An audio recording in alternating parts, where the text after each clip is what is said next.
Welcome to T. Lokes, Tucson's local business podcast.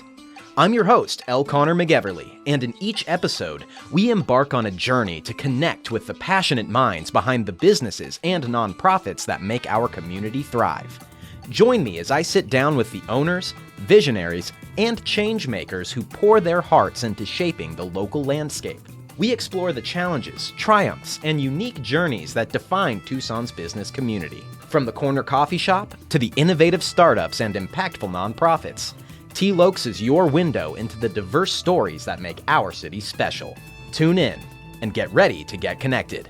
This is T. Lokes. Howdy, folks, and welcome to T. Lokes, your Tucson local business podcast. I'm your host, L. Connor McEverly, and joining me via virtual chat today is the owner of The Rising Effect, a coaching service that empowers small business owners and solopreneurs to gain confidence and grow their businesses authentically. It is my pleasure to introduce to the show Stephanie Rising. Stephanie, how are you doing today? I'm doing great. I'm sitting here on a physio ball. I'm all relaxed. Oh, yeah. Go. I know you're going to have to tell me if I bounce around too much. It should be fine. It should be fine. We have face tracking with the audio, with the video editor, so I think we'll be just fine on that front. Excellent. But glad to hear that you're comfortable and that you're vibing. I'm so excited to talk to you today, so thank you so much for making the time. I appreciate it. I'm really looking forward to our conversation. Great. Well, let's jump right in then.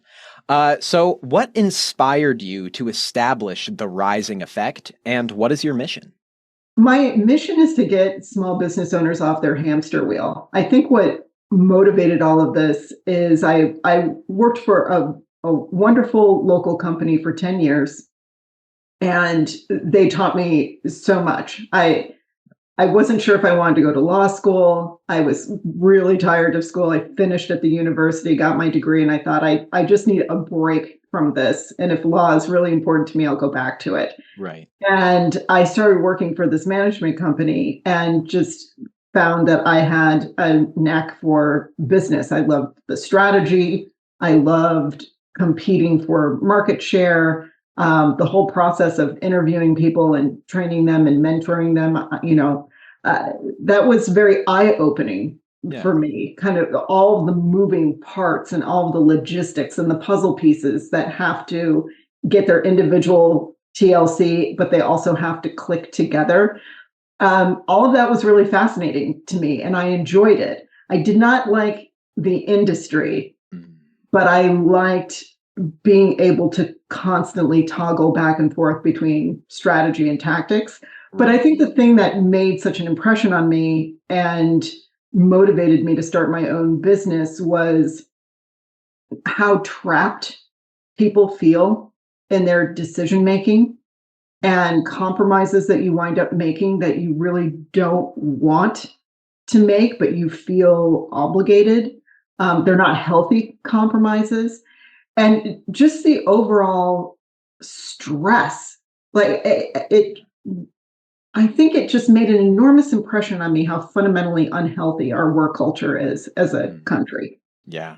And I wanted to find a way to participate in something that changed that, no matter if it was a small level or not. If there was something that I could do to relieve that stress and help people feel more fulfilled by what they do. And how do you cut your ties to bad clients? How do you cut your ties to stressful employees? All of those things that made working at that company stressful. Yeah. I wanted to find a way to reverse those dynamics. And I thought if I could do that for one company, I could do that for multiple businesses. Totally.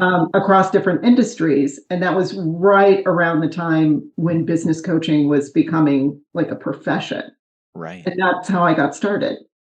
Awesome. Yeah. So it seems like you have this like really good knowledge and passion for looking at like the operations of like or like all the systems in a business. And I think that's really interesting too, what you say about like the work culture and the stress people feel like within their businesses, because I think, there is so much pressure to be very productive. And sometimes it, as a business owner myself, it can push us into places that are like kind of painful, and obviously you need to get a little uncomfortable to grow. Sure.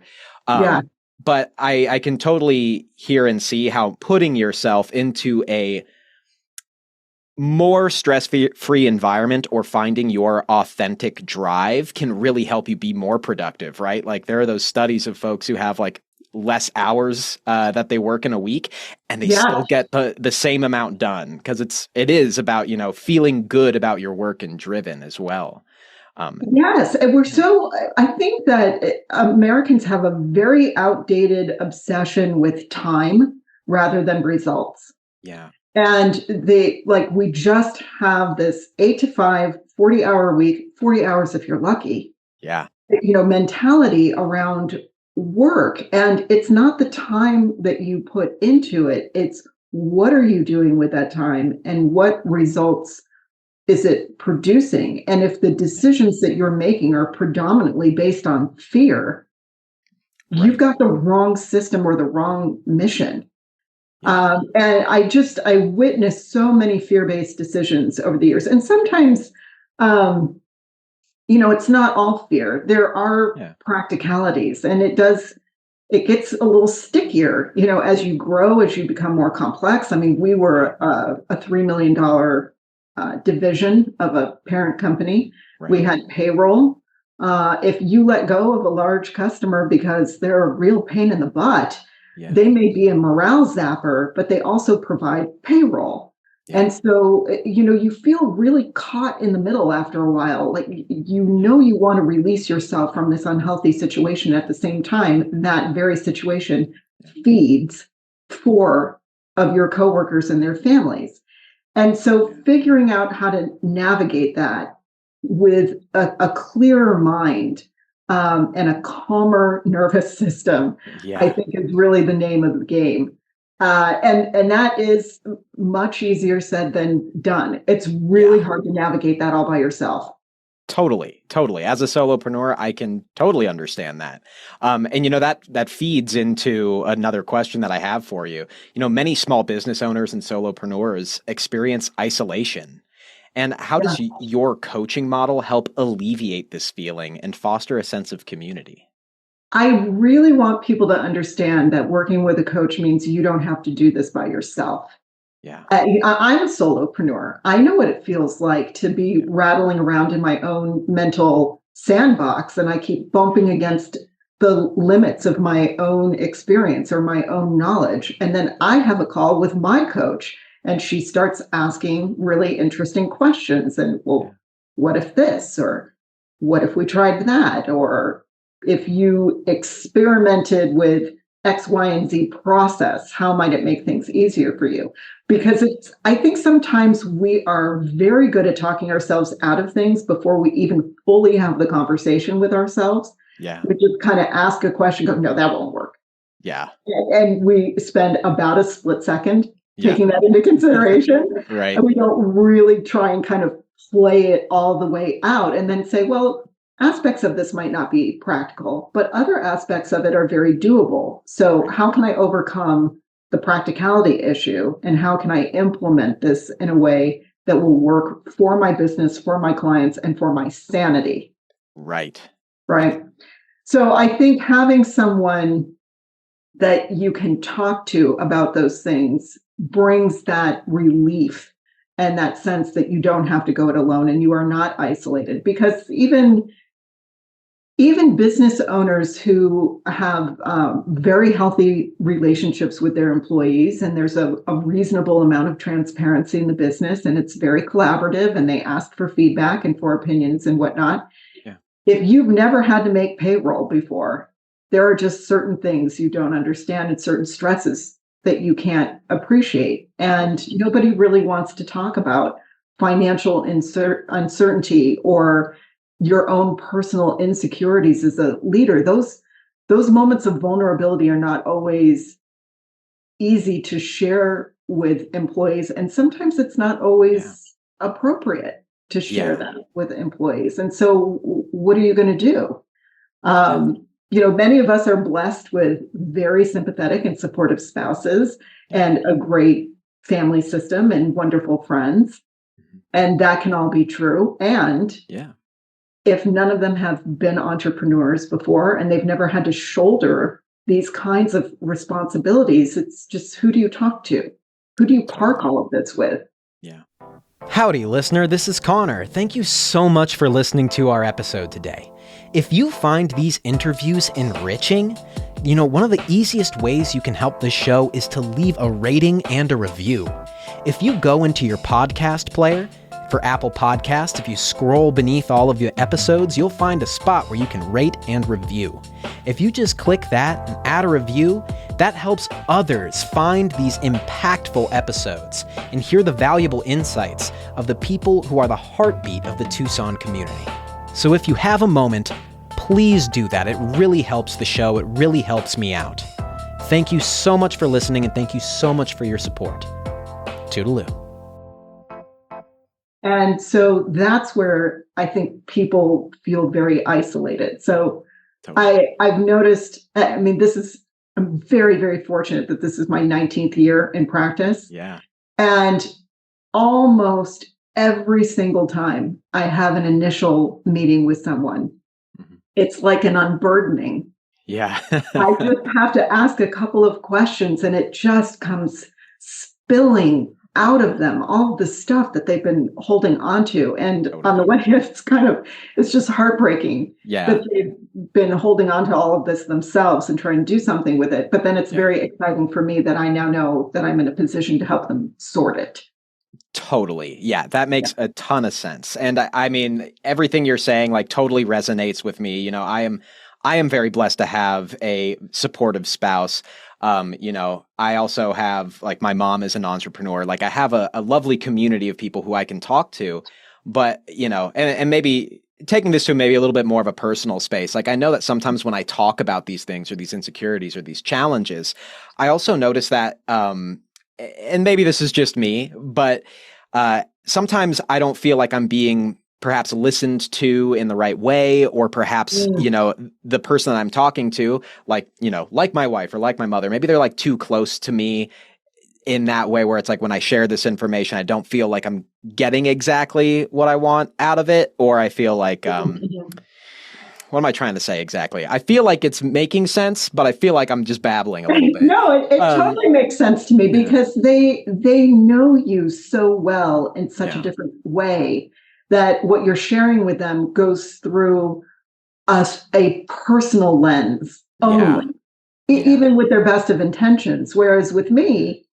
I've coached my brother, I've coached friends who are very dear to me. Yeah. But just out of, sheer, practice and having put in the reps, I'm really good at putting on my coaching hat and saying, I might love you, but if I notice something about what you're saying, and you're either kidding yourself or you're on the wrong path, I'm going to come at this from a business perspective because that's what you hired me to do. You're not paying me in this moment to be your friend. You are paying me in this moment to be your coach, and coaching is what you're going to get. So it is different because I'll chat about things with girlfriends, and they're very supportive. It is not the same as a coaching session. 100%. 100%. That makes so much sense too. And I see that as well.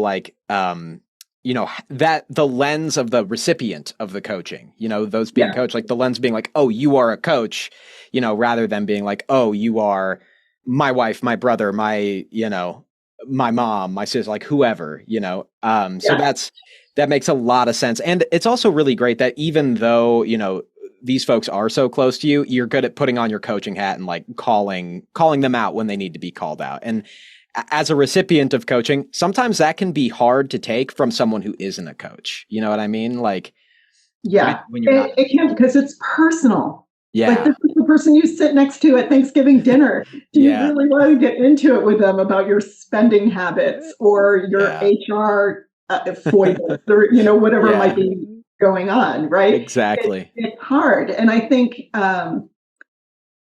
all of my clients know. I've certainly received this feedback from people. They know that I am their advocate, and I'm never going to say anything to them that isn't in their best interest. And I mean, that is part of why you pay a coach, not to have them be, brutal, Sure. but to diplomatically say, usually the conversation goes Yeah. something like this. I love you. Yeah. You know that I am here to protect your interests and I've got your back. And with that in mind, I have to tell you right now that that statement is complete BS. And Yeah. here's why. And then, and they all know, because Yeah. a lot of, sometimes people are just venting and they need to get things off their Totally. chest in coaching. Yeah. And there are other times where you have to hold up a mirror and really show them how they might be getting in their own way. I mean, I know my coach certainly does that for me, and I do this for a living. Yeah. No, Right. no one's 100% objective about themselves. Totally. I mean, even coaches need coaches. I mean, Absolutely. pretty much every coach that I've talked to also has a coach. So it is really important to have a sort of coaching or mentoring like relationship with someone. Be it in your business or like sports or whatever you need coaching for, it is good to have a sort of mentorship and coaching relationship with someone. But let's shift gears a little bit. Would you share with us your approach to strategic planning and how it differs when working with smaller businesses compared to like larger businesses? That is such a good question. I mean, I don't want to do a disservice to anyone, in corporate. Sure. Here's my feeling about it. And I only work with small business owners. I don't do any corporate or executive coaching. So Gotcha. for all of my corporate people out there, if this is not true, accept my apologies. I think with small businesses, that line between what is personal and what is professional is very, very blurry. Yeah. Maybe you mortgaged your house or you took out a huge loan to start your business. You took a pay cut, a significant pay cut. Maybe you're not taking any pay at all, especially in the beginning. Right. Your decisions have an absolute straight line effect. Point A, point B. You make a decision and you wind up at point B, and that affects whether you put food on your table, whether you pay the mortgage, whether your kid goes to college. It is deeply personal. Definitely. So I don't know if that line between what's personal and what's professional even exists all that much with small business. And so when it comes to strategic planning for small businesses, I think that I'm always trying to understand that I am doing planning and I'm going through this exercise. Like, A, it has to be very practical. B, it has to be highly actionable. And C, it usually has to be budget friendly. Right. Totally. And I'm balancing those needs because small businesses have smaller resources. So the planning has to respect that. It also has to respect the nature of the owner. I can't push an introverted owner to do extroverted things. Totally. Yeah. Right. And vice versa. I can't tell an extroverted business owner to sit behind a computer and do market research for the next 2 weeks. Their heads will explode. Right. So it's always trying to figure out what are their abilities, what are their needs, what's their nature, what's their budget, what are the goals, and all of that is in relation to the fact that whatever they're doing, it's personal for them, and it has very real and immediate ramifications. So I am not cavalier with my advice, like, let's throw $5,000 at an idea and let's just see if it pans out. You can't do that. No way. Business. Yeah. Awesome. Fantastic answer. Yeah. You really take like a look at everything, like project, like what the goals are. I'm just saying all the stuff you're saying over again, but it looks like you take a really full look at like desires, the resources had, and the personality. And that segues great into the next question, which is, you've emphasized the importance of behavioral analysis in your coaching. And how do you integrate tools like DISC assessments to enhance business performance? Oh, I love DISC. I actually just love behavioral analysis. There's a lot of different assessments out there. I find them all very interesting and useful. I love DISC in particular because there's 4 primary behavioral types. So I think it's easier to quickly understand and then be able to use on the fly Yeah. with, interviewing, training, your communications with marketing and whatnot. So Yeah. with behavioral analysis and coaching, I mean, I start every coaching relationship doing a DISC debrief with my new client Yeah. because it cuts my learning curve as their coach. Yeah. What makes this person tick? What's motivating their behavior? Yeah. What are their strengths? And then let's try and move their day-to-day activities in the direction of capitalizing on those strengths as frequently as possible. And then areas that are just naturally challenging for them, Yeah. and it's not where they want to be spending their time. Yeah. When they're talking about hiring or bringing on contractors or vendors that need to be part of their sphere, I have a much better sense of how to guide them to round out their team and create a true ecosystem for them rather than, oh, well, let's just hire carbon copies of you. That isn't going to broaden their perspective, and it's not going to diversify their decision making. Totally. So I find the behavioral analysis really helpful. And I also find it, and I personally find it very liberating. Yeah. I kind of, the analogy that I use when I do these debriefs with people is it's looking at where you live versus where you go on vacation. Yeah. I can vacation in the land of spreadsheets. I can vacation in the land of analytics. God knows I love a good statistic. Yeah. It's not where I live. Yeah. It's what I appreciate. There are waters that I can take a dip in, but I live in big picture strategy and how do we use tactics to move our pieces across the board and get to the end goal. That's where I live, right? Yeah. And that's where I know I thrive. So that's the position I try and put myself in as frequently as possible. And I have someone do payroll tax for me because that would make me cry. Yeah. Yeah, I really like that. It's a very thoughtful approach to helping guide someone's business because I'm a pretty new business owner. I think I've been in business like 18 months or so, and I think it's been an interesting journey because there are totally areas that just make my head spin where I'm just like, I do not want to go there. I would much rather just hang out in front of a microphone and an editing software. You know what I mean? Yeah. And so, definitely like getting a better sense of, what are the things I love to do? What are the things that are really hard for me to do? And then, how do I still use my personality and my resources in a way that allows me to get like everything done? Yes. And isn't it like when you spend your day that way, how do you feel at the end of the day? Pretty good. Yeah.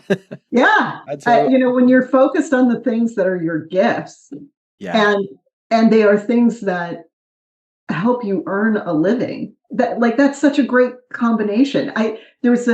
Speaking of my love of certain statistics, when I started my practice, I got connected with a coach's coach.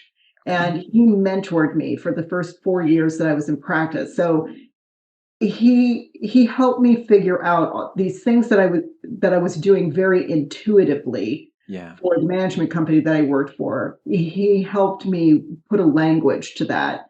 And he helped me be more intentional with, how I can dive into my toolbox and bring out the right tool at the right time. Right. And I really enjoyed working with him. And I give Dr. Denny Hawker a lot of credit for helping me get started in this business. And one of the statistics that he shared with me when we first started working together was that the average American spends 90,000 hours of their life on the job. Wow. And coming off of 10 very informative and critical years for me professionally, but also 10 years of stress. Yeah. That made an enormous impression on me and really made me double down on my mission because I think, that 90,000 hours can either be a slog and stressful and something that breeds a lot of resentment, or it's 90,000 hours where you get to end your day saying, I made a really cool contribution today. I enjoyed what I did. I feel fulfilled by what I did. I'm living in my purpose and I make a contribution.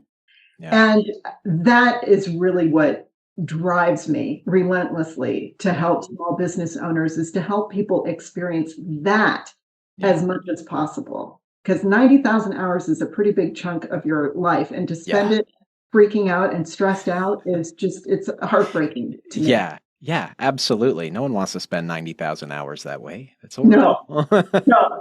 So if you're ending your day feeling really good about your podcast and knowing that you did your best and you're making your contribution, you can have a smile on your face. Like, that's everything. Absolutely. Definitely. Those days are really good days for sure. When I have a good day in front of the microphone. So you've worked with over 150 companies across 50 plus industries. How has Tucson's diversity in small businesses shaped your coaching approach? And how do you help your clients adapt to changes and stay ahead of industry trends? That is a good question. It's funny.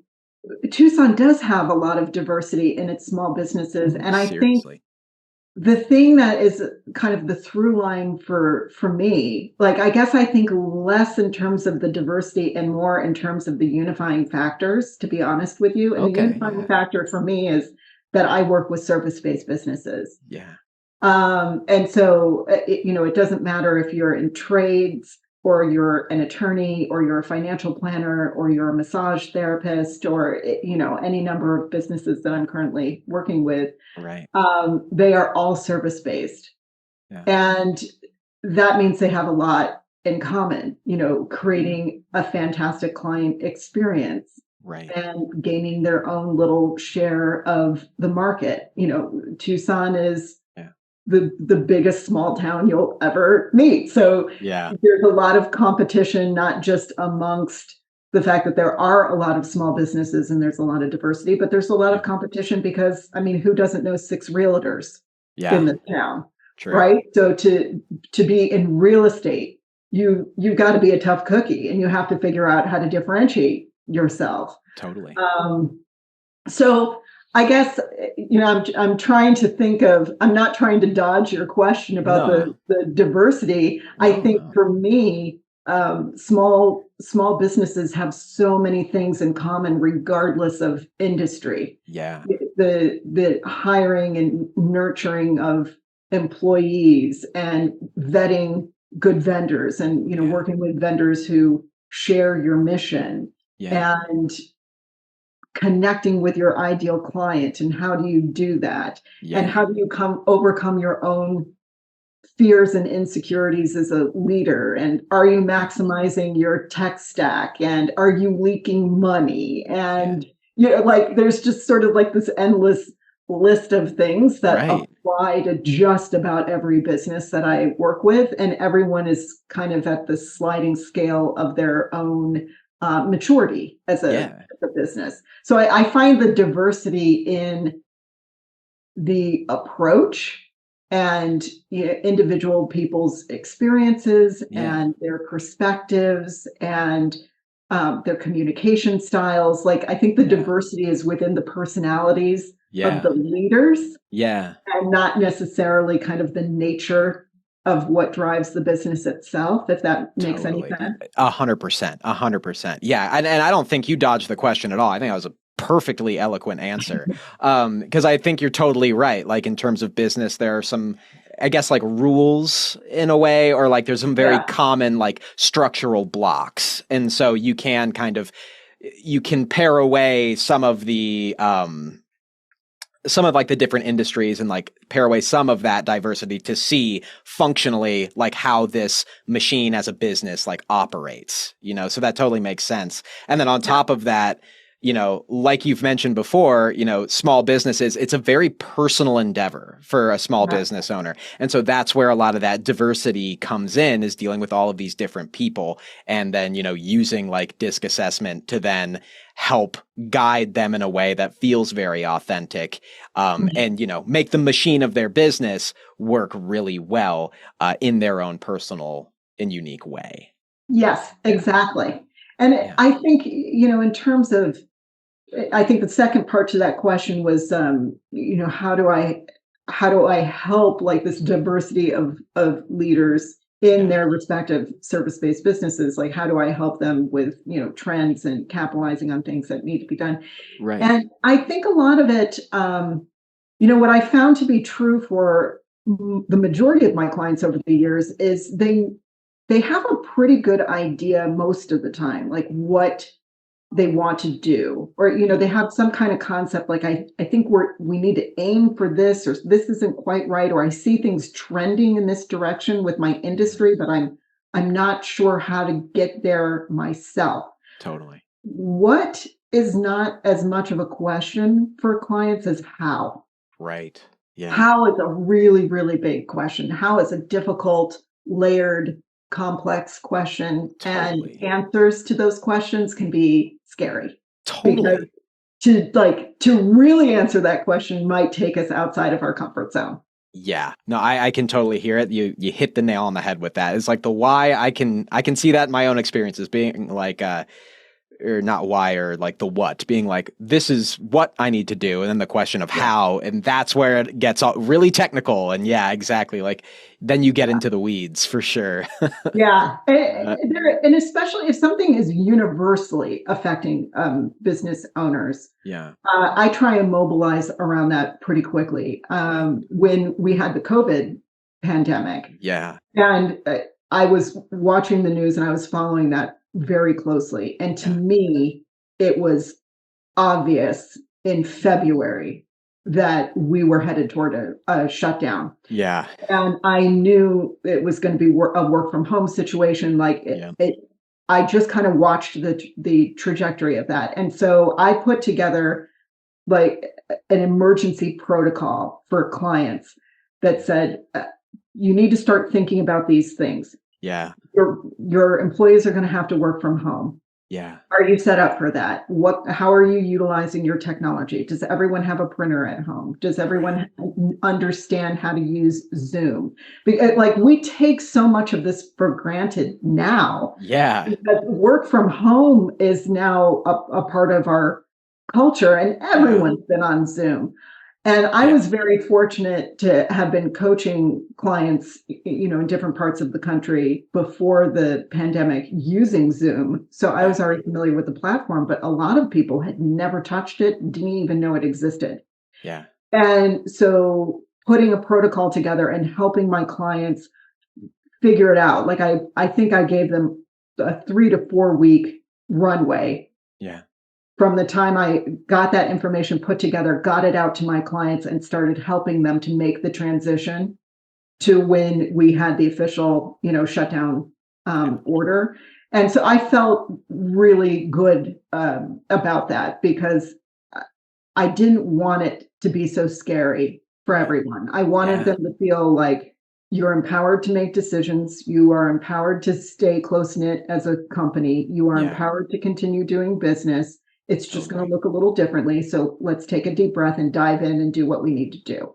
Totally. Yeah. So that felt that felt really good. That was Yeah. really gratifying work. Totally. And I can only imagine like how impactful that would be to the business owners that you helped in that time. Cause like the beginning of the COVID pandemic was already super duper scary. And then Yeah. throwing on like, concerns about keeping your business afloat, like that's doubly scary. You're like already terrified for your life and the lives of your loved ones. And now, you know, the same, just in a Yeah. different way, now in a financial and business way, and so, Yeah, and letting everyone know. I mean, I was very, vulnerable with people, and yeah. I'm figuring this out too. I mean, I personally lost 50% of my business in 2 weeks Wow. when Yeah. but I told everyone, "I this is a pendulum. The pendulum always swings back. Yeah. You just have to stay clear-eyed. Yeah. This is affecting everyone. There Yeah. will be assistance. Keep your eyes out for, loans and Yeah. programs to help keep you afloat." And I was sharing links and Yeah. the PPP information, and I was just keeping everyone going. And I Right. I knew that people would be back. Yeah. We were all going through the same thing. And so I think, going back to when you were asking about creating a sense of community, Yeah. through coaching, I frequently remind people that they are very much not alone. They're in good company. Yeah. If you're afraid of something, if you're struggling with something, if you're frustrated, it's very common and it's Yeah. completely understandable. The difference is it paralyzing you? Right. Feel the feels. You Yeah. are entitled to them Yeah. 100%, and I probably share them. Yeah. And we're going to pick ourselves up and we're going to take a breath and we're going to figure it out. Yeah. That's awesome. That's great. Hey, Tucson friends. Are you or someone you know a local Tucson business owner who's looking to expand their visibility, grow their brand, and engage more with their community? Well, I want to talk to you. Don't just be a listener. Come on the show and interview. Showcase your business. Tell us all about your story. Tell about the highs, the lows, and how you serve the Tucson community. We would love to hear what you have to say and hear the intricacies of your business. Humanize your brand, position yourself as a thought leader, and get in front of more eyes and ears. Click the link below and star on an episode. I look forward to talking with you. Now back to the show. And kind of expanding on this topic of how you've been, like, of how you've helped businesses. I mean, one through that or those early days of COVID. Could you share with us a memorable success story where your coaching significantly impacted a client's business trajectory? Yes. I'm taking a moment here because Yeah. it makes me a little bit teary and brings Yeah. chills to me. But we both know Chrissy, and Chrissy's Yes. been very she's been very open with her story, so I don't think that she would mind me sharing it here. Yeah. When we first started working together, our very first call, she was really frustrated and upset. Yeah. Her business has kind of stagnated, and a business that has both stagnated and remains incredibly demanding of you personally Yeah. is not a great feeling. No. And she was thinking about selling her business. And I really deeply appreciated her frustration. And I also didn't want her to make a rash decision. Yeah. So I said, you can always sell the business. Why don't we take a look under the hood and really see what's going on with some of the systems and the approach to things, see if we can't make some improvements and help it grow a little bit, so that it turns into an asset that is going to be more sellable, and that way you feel like you have options and you're not just doing a fire sale. Right. And that was a really big meeting for us to kind of hash through everything that was scary and frustrating, but she had a glimmer of hope that she could come out the other side of it. Yeah. And that was 4 years ago, and now she's doubled her business. Wow. And she's growing like gangbusters. Yeah. And she's expanded her team, and not everything is on her. And she has team members who love and care about her business as much as she does, which, I mean, these are unicorns. These people are amazing. Yeah. And it's so good to see her not just thriving, but she loves her business again. Yeah. And she rediscovered her purpose. And even just saying it, like I literally have goosebumps as I'm sharing this, because I've been through this whole journey with her, and I know what all of this has felt like. Yeah. And so to see where things are at now, it's really exciting, and it's very gratifying to have played a little part in that. Of course, it sounds like it. Absolutely. I mean, that's a great mission, and to participate in helping revitalize someone's hope and their purpose is huge. It's huge. That's really powerful. Thank you for sharing that story. I appreciate it. Oh, thank you. And the whole part, I keep using the word heartbreaking, but I don't know how to describe it, because it is very personal when someone gets on the I say on the screen with me because Yeah, with COVID, I moved my practice online. totally. But, whenever I'm meeting with someone, and I just really appreciate when people make themselves vulnerable, Yeah. when they're honest with themselves, and that they trust me to hold that space for them to work through whatever they're working through. I've had to help a handful of business owners close their business. Mm, It just something went seriously sideways. yeah. In one instance that immediately comes to mind, their bookkeeper erroneously filed sales tax for years. And by the time it was discovered, it just put him in a hole that he could not dig out of. Ouch. And I've had people just break down and sob in sessions, Yeah. with me. Yeah. They feel the weight of responsibility. They feel the guilt that they're letting their employees down or they're letting their families down. They put Yeah. so much on themselves. So Yeah. for all of my dear business owners listening to this podcast, please give yourselves grace. Yeah. What you're doing is hard. Yeah. And please don't make it harder on yourself by having these superhuman expectations of what you can singularly pull off. It takes a team, even for us solopreneurs. Yeah. I have people in my corner. I have vendors I work with. I have people who look after me and care for me and make running my business easier because there are parts of it that I am not good at or I don't want to do because they're Yeah. draining. Yeah. And so, everyone should feel like they have support and no one should feel like they're letting other people down. Yeah. I mean, Yeah.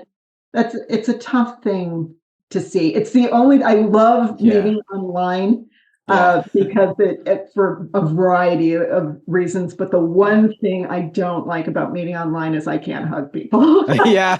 That's Yeah. like the only bad thing. Yeah. I hear that. I hear that. I mean, it just sounds like the wealth of experience you have from like highs and lows is just so varied, and Yeah.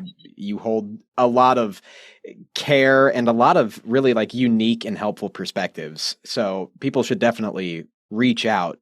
Business owners, reach out to Stephanie, please, if you feel like you're alone and you need some help. Because it is hard. It's freaking hard. It is. I've had my moments for sure. Yeah. I mean, you can't be in business for 19 years and not honestly say, "Oh, it's all been so easy." Yeah, it's all been just No. an upward trend. No problem. Super smooth. Yeah, absolutely. So maybe shifting the conversation slightly, Sure. what is a misconception about what you do that some people may approach you with? Oh man, that is such a good question. One misconception is that anyone can do this. Yeah. People have a certain amount of work experience and then they're just like, I think I'll be a coach. I think the misconception is like it's easy to do and it's a casual decision. Yeah. It's not. You really need, whether I was paired with a coach's coach, he had a program. I went through his program and, 4 years of mentoring at the beginning of my practice. Yeah. I know others go through the International Coaching Federation and ICF has a program. My colleague Laurel has a coaching school. Yeah. And a very robust program and certification process. So coaching it isn't just like anyone hangs out a shingle and they're good at it. Yeah. You really have to have not just your own depth of experience, but you do have to understand the role of a coach. We are not here to make decisions for people. Right. And it's also, I think, very critical that you have the discipline to stay in your lane. Mm-hmm. I know what I'm good at. I know what I am not good at. I know what I am not authorized to do. Yeah. And I always refer that work out. So I do like, I love that people joke that working with me is like business therapy. Yeah. And I do have clients log on, they're like, I have quite the therapy session for us today. Yeah.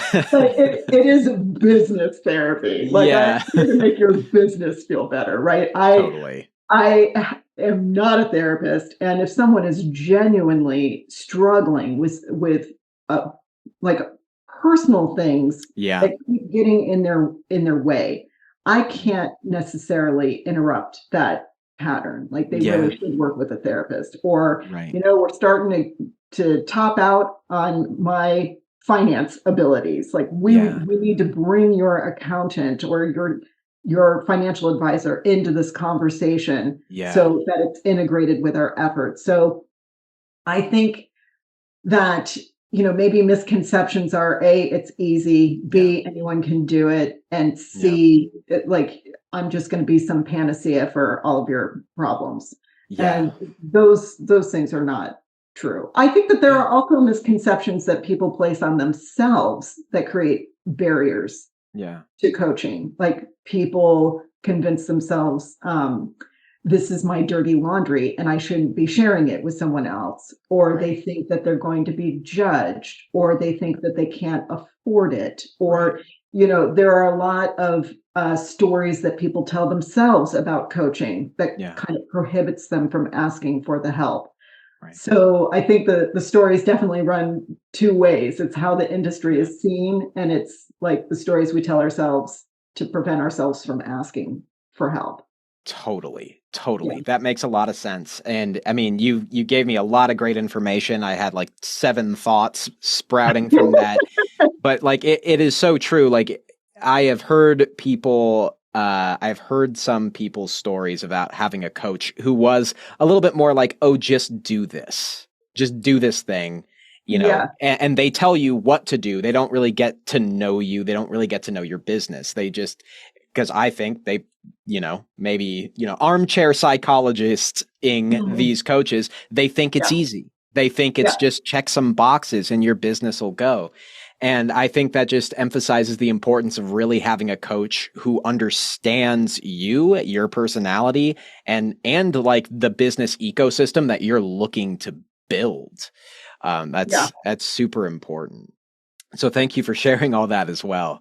You're welcome. Yeah, of course. So how has your experience as a coach influenced your personal development and perspective on business? Oh, I love that question. It is a constant reminder for me to stay curious Yeah, and to avoid assumption. yeah, It it's also a constant nudge to walk my talk. yeah, There I can't tell you how many times I've been in a coaching session yeah, and I've made a recommendation or a suggestion, or I've asked a question of a client, and there is this little part of my brain that's like, you should probably do that too. yeah. This might Absolutely. actually help your own business. Yeah. And so really, really walking my talk, being curious, and also um, going into situations knowing that there are usually at least two sides to every story. Right. Things might be more complex than they initially appear, Yeah. and to try to approach things with a reasonable amount of neutrality Yeah. until you really get the lay of the land. Yeah. Yeah. Absolutely. That makes good sense. So, I'm sure there are people right now who are listening to us and they're really interested in getting in contact with you and getting some coaching. Would you mind kind of briefly walking us through what the process of kind of like inquiry to coaching sessions looks like? Oh, awesome. Yes, I offer a 45-minute free intro meeting.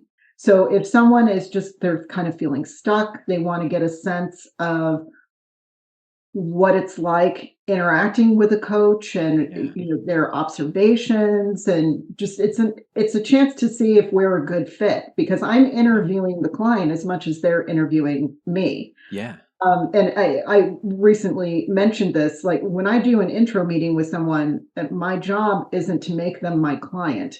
Yeah. My job is to make sure they're getting what they need, and that might not be me. Yeah. Maybe it's the colleague who has a niche that more closely aligns with what their challenge is, or maybe Yeah. they do need therapy and not coaching. And I will Right. very, very gently, offer some observations Yeah. around that and some recommendations. Or maybe they need to start by cleaning up their books and knowing exactly where they stand with their money, Yeah. before they work with me. So it's the free 45-minute intro meeting, and then if they'd like to proceed with coaching, I offer once a month or twice a month coaching, Yeah. and for clients who have been with me for a while and they no longer need monthly coaching, I have a quarterly coaching, spot that's available for people Okay. who wanna do, like, their 90-day review and their 90-day plan. Yeah. So I just kind of try and meet people where they're at with Yeah. frequency of coaching and Totally. what best meets their budget and the complexity of their need. Yeah, totally. I mean, and again, like that, your answer just reaffirms to me like what personal care that you take care of. It just reaffirms to me the amount of care that you have for everyone who comes onto the screen with you or who talks to you about their businesses or their needs. So that's really great. That's awesome. Thank Um, you. and so, we've talked a bit about, your past, what you're up to now. Let's take a little look into the future. And in Yeah. what ways do you see the rising effect contributing to Tucson's long-term business ecosystem and culture? Oh, that's such a big question. It is. It's, I really hope that the work that I do helps business owners stay happy and healthy in their business, which Yeah. means better business longevity, Yeah. which means they have there's like a longer arc to their story, right? The Yeah. longer that you're in business and you're thriving, the more you are a referral partner to other businesses, Yeah. the more you are serving the public, the Yeah. more you are meeting the needs of yourself and your own family. Mhm.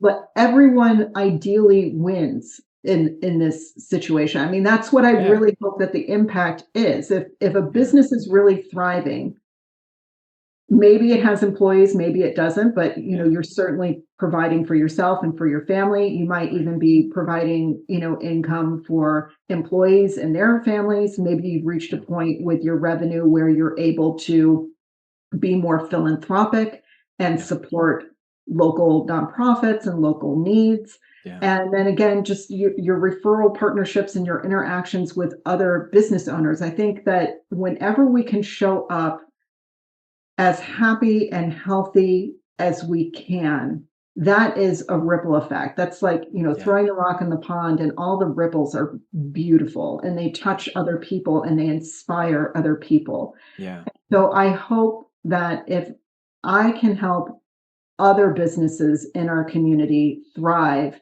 then those ripples are all going out into the community in their Yeah. respective way and they get amplified.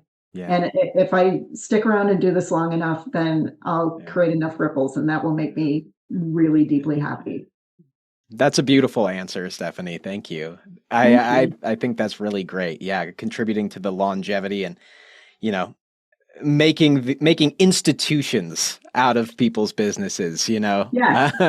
Yes. Like I want businesses to stick around and Yeah, become like that thing that you would miss if it's yeah, not there anymore. When you see a business shutter and everyone's really disappointed yeah, because like their little institution is now disappeared for whatever reason. totally. If it was voluntary, if someone retired and they had a great run and they Yeah, were happy and they had a wonderful career and now it's over, that's one thing. But yeah, if something shutters because it didn't it didn't get the TLC that yeah, maybe it needed, yeah, then that's a real loss to many people, not just the owner. totally. Yeah. Absolutely. What are some of your favorite local resources, events, or organizations in Tucson that you would recommend to business owners? I mean, in general, the ones you coach and the ones you have yet to coach. I think if you are a young entrepreneur or professional, check out Tucson Young Professionals. Yeah, It's a good group, it's a very vibrant group. and there's a lot of support for you there. And people who you have a lot in common with. We're all kind of looking for that common language with other people. And I think young entrepreneurs are facing things that are really specific to them and their generation. And so that goes back to that sense of community and not feeling so alone. You see everybody sort of struggling with the same thing or asking the same questions or wanting to challenge the status quo similarly. Yeah. So check out Tucson Young Professionals. I send people to the Small Business Development Center if they're just like an itty bitty baby fledgling business that's just getting off the ground and they really need some structural support. Go to the Small Business Development Center. Those folks are wonderful and they have a lot of connections with resources in town.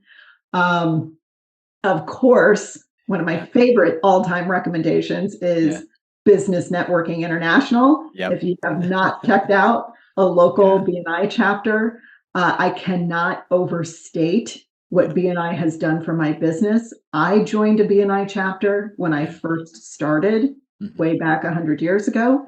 BNI helped launch me.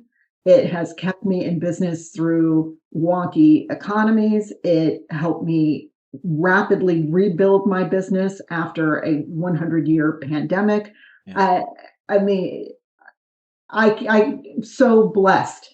The resources, the relationships, the clients, everything that I have gained from being a BNI member, just like it can't be measured. I'm just stumbling over my words, trying to pour out how much BNI has done for me. Absolutely. So I would say the Tucson Young Professionals Small Business Development Center, and check out a local BNI chapter. Come visit ours. We have an awesome chapter. We'll make you feel very welcome. But BNI also offers a lot of professional education and teaches you how to wear that entrepreneurial skin without it being so itchy, because you have to represent yourself every week. You have to get used to being visible every week and being the owner and out in front. And that is truly invaluable. Totally. Yes. I am in your BNI chapter. And I too jumped into BNI at a very early point in my business.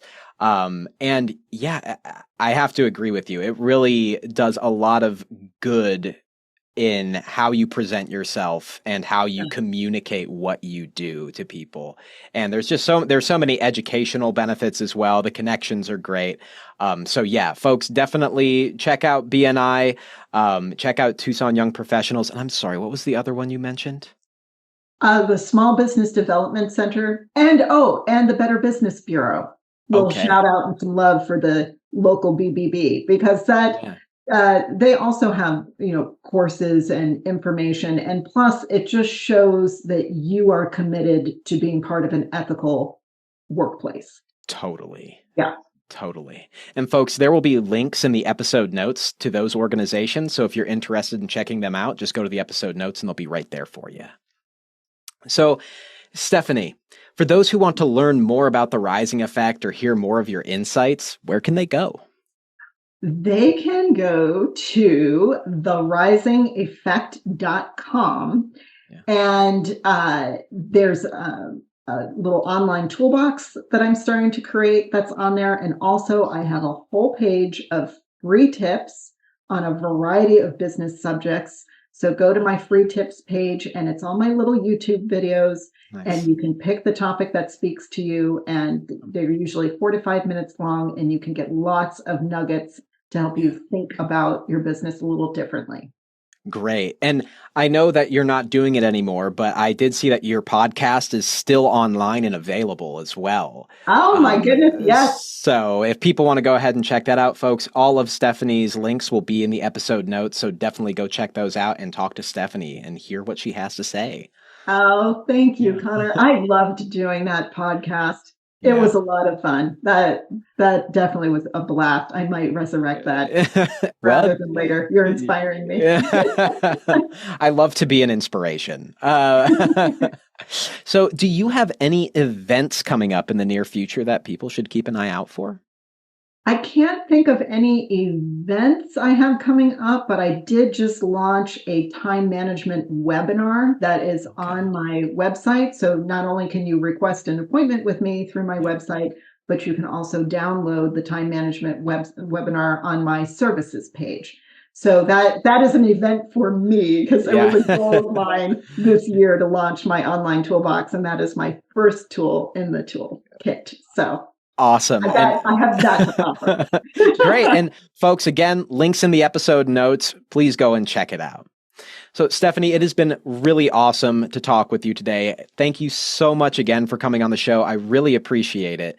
But before I can let you go, I have to ask you one more question. And it's the question that I ask everybody who comes through these proverbial doors. What is one thing out of the many that you love about Tucson? The nature of it. I think the Sonoran Desert is just a really uniquely beautiful place. The mountains, the sunsets, the cactus flowers, Yeah. our monsoon season, the smell of creosote. I mean, it's Yeah. just I can't Yeah. it's hard to imagine living anywhere else. I really deeply love the desert, and I think Yeah. that anything that can survive daily 30-degree swings in temperature just Yeah. deserves your respect. 100%. 100%. Absolutely. We live in such a unique part of the world that is Yeah, so gorgeous. I definitely, when I first came to Tucson, small tangent. When I came to Tucson, I was at U of A, had no car, and I felt like I was, in a concrete jungle more or less. But as soon as I yeah. was able to just get up the, Catalina Highway and go up Yes, Mount Lemon, it just opened my eyes in a whole new way. And my time with the Park Service and just seeing the natural landscapes, I find it very inspiring. I So do yeah, too. we do live in just such a beautiful, beautiful place. So I love it here, and with all the saguaros in bloom right now, and I mean, yeah, it's just gorgeous. it's a treat. Well, that's all I have for you today, Stephanie. Thank you so much again for coming on the show. This has been a really wonderful conversation. I'm very excited to share with the people. It's been my pleasure. I really appreciate you having me on and asking me such thoughtful questions. Of course, of course. And I guess I'll see you at our next BNI meeting. I will do that. Fantastic. Well, take care, folks. And that's a wrap for another episode of T. Lokes, your go-to podcast for uncovering the untold stories of Tucson's local businesses and nonprofits. A big thank you to our incredible listeners for joining us on this journey of connection and discovery. I want to extend a huge thank you to Stephanie Rising from The Rising Effect for coming on the show today and talking to us about her experience in the coaching world, how she utilizes genuine connection and recognizing the personality strengths of her clients to help make running their businesses not feel so onerous. Stephanie, thank you so much for the work you do, and thank you for helping the Tucson businesses continue to give back meaningfully to the community. Check out her links in the episode notes. A big thank you to Louis Sanders from SoundMonk Studios for composing the awesome T. Lokes theme music. If you enjoyed today's episode and want to stay connected with Tucson's vibrant business scene, don't forget to subscribe, rate, and leave a review. Your feedback is invaluable, and it helps us continue bringing you engaging conversations. As we wrap up, remember that T. Lokes isn't just a podcast, it's a community. Let's keep the conversation going on social media. Follow us on Facebook, Instagram, or our Discord channel and share your thoughts, suggestions, or even recommend a local business or nonprofit you'd like to see featured on the show. Thank you once again for being a part of the T. Lokes community. Until next time, stay connected, stay inspired, and keep supporting the heartbeat of Tucson. Toodaloo.